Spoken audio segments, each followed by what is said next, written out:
Hello good morning guys. അപ്പോൾ എല്ലാവർക്കും എന്തൊക്കെയുണ്ട് വിശേഷങ്ങൾ? ഇപ്പോൾ രാവിലെ എണീക്കുമ്പോൾ നല്ല തണുപ്പാണ് കേട്ടോ. അപ്പോൾ രാവിലെ എണീച്ചിട്ട് വരുമ്പോൾ ഞാൻ കാണുന്ന കാഴ്ച എന്താണെന്ന് എൻ്റെ അച്ഛൻ വിളക്ക് എത്തിച്ചിട്ട് പടിഞ്ഞാറ്റിൽ വിളക്ക് എത്തിച്ച് പൂവെല്ലാം വെച്ചിട്ടുണ്ടാവും കേട്ടോ.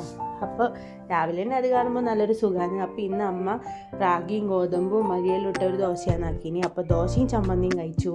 പിന്നെ ഞാൻ എൻ്റെ സ്ഥിരമുള്ള കലാപരിപാടികളിലേക്ക് പോയി അടിച്ചു വാരൻ ബാക്കിയെല്ലാം അമ്മ ചെയ്തിട്ടുണ്ടാവും. അപ്പം ഞാൻ അമ്മ വരുമ്പോഴേക്ക് അമ്മ കൂമ്പ് ഉപ്പേരി ആകുന്നുണ്ടായിട്ടാണ്. ഇത് വാഴക്കൂമ്പാണ്. അപ്പോൾ വാഴക്കൂമ്പ് ഉപ്പേരിയാണിത്.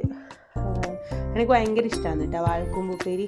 ഇത് നമ്മളെ നാട്ടിൽ കൊയല എന്ന് പറയുന്ന മീൻ എന്ന് പറയും. നിങ്ങളുടെ നാട്ടിൽ എന്താ പറയുന്നതെന്ന് എനിക്കറിയില്ല. അപ്പോൾ കൊയല മീനും അയിലയാണിത്.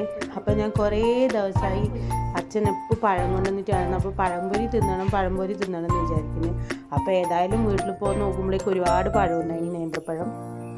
അപ്പം ഞാൻ വിചാരിച്ച് ഇന്നൊരു പഴംപൊരി ഉണ്ടാക്കാമെന്ന് വിചാരിക്കുമ്പോഴേക്കും എൻ്റെ അടുത്ത് മൈദ ഉണ്ടായിട്ടില്ല എന്ന് തോന്നുന്നു. അപ്പോൾ മൈദ ഒരു 2-3 സ്പൂണില്ല. അപ്പോൾ ഞാൻ ഇത് ഗോതമ്പ് പൊടിയിലാണ് ഇട്ടാക്കിനി. ഗോതമ്പ് പൊടി മിക്സിയിലാണ് അടിച്ചിന്. അതിൻ്റെ വീഡിയോ ഒന്നും എനിക്ക് എടുക്കാൻ പറ്റിയില്ല. കുറച്ച് ഗോതമ്പ് പൊടി, ഉപ്പും മഞ്ഞൾപ്പൊടിയും പിന്നെ 2-3 ഏലക്കായും ഇട്ടിട്ട് മിക്സിയിൽ നല്ലോണം അടിച്ചെടുത്തു. എന്നിട്ട് കുറച്ച് വെള്ളം ഒഴിച്ചിട്ട് അതിന് മിക്സ് ആക്കിയാണ്ട. പിന്നെ 2-3 സ്പൂണ് മൈദപ്പൊടി എൻ്റെ അടുത്ത് ഉണ്ടായില്ലോ. പിന്നെ ഞാനത് അതുകൊണ്ട് ഗോതമ്പ് പൊടി തന്നെയാണ് ഇതിൻ്റെ മെയിൻ കേട്ടോ, ബാറ്ററിൻ്റെ. അപ്പോൾ അത് ഞാൻ എണ്ണയിൽ പൊരിച്ചെടുത്തു കേട്ടോ. അങ്ങനെ പഴംപൊരി കഴിക്കണമെന്നില്ലാണ്ട് കുറേ നാളത്തെ ആഗ്രഹം സഫലമായി ഗൈസ്. ഗോതമ്പ് പൊടി ആയാലും നല്ല ടേസ്റ്റ് ഉണ്ടായിട്ട് നല്ല ക്രിസ്പി ആയിട്ടും ഉണ്ടായിന്. ഞാൻ വിചാരിച്ചു എടുത്താൽ കിട്ടൂല എന്നില്ല, പക്ഷേ നല്ലോണം എണീച്ച് വരുന്നുണ്ടായിന് എണ്ണയിൽ.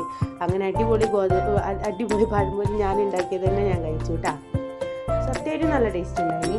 പിന്നെ എന്താ, അത് കഴിച്ചതിന് ശേഷം എൻ്റെ അച്ഛൻ എവിടെയോ പോയിട്ടുണ്ടായിന്. പോയിട്ട് വരുമ്പോഴേക്ക് ആരോ ശബരിമലയിലത്തെ പ്രസാദം കൊണ്ടുവരുന്നുണ്ടായിരുന്നു. അപ്പോൾ അച്ഛൻ പുറത്ത് പോയിട്ടുണ്ടായിന്. അച്ഛൻ വരുമ്പോഴേക്ക് ശബരിമലയിലത്തെ പ്രസാദം കൊണ്ടുവരുന്നുണ്ടായിന്.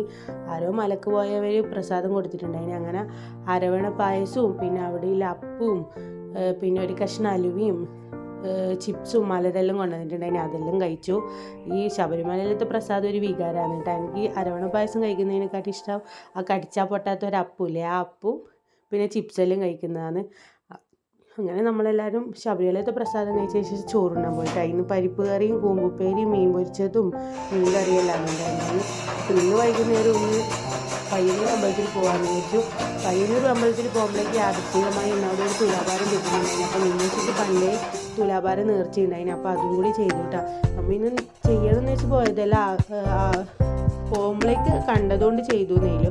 അപ്പോൾ ഇന്നത്തെ വിശേഷങ്ങൾ ഇത്രയുള്ളൂ. എൻ്റെ വീഡിയോ എല്ലാവർക്കും ഇഷ്ടപ്പെടുന്നു. ചാനലിന് സബ്സ്ക്രൈബ് ചെയ്ത് സപ്പോർട്ട് ചെയ്യണം. Bye bye guys.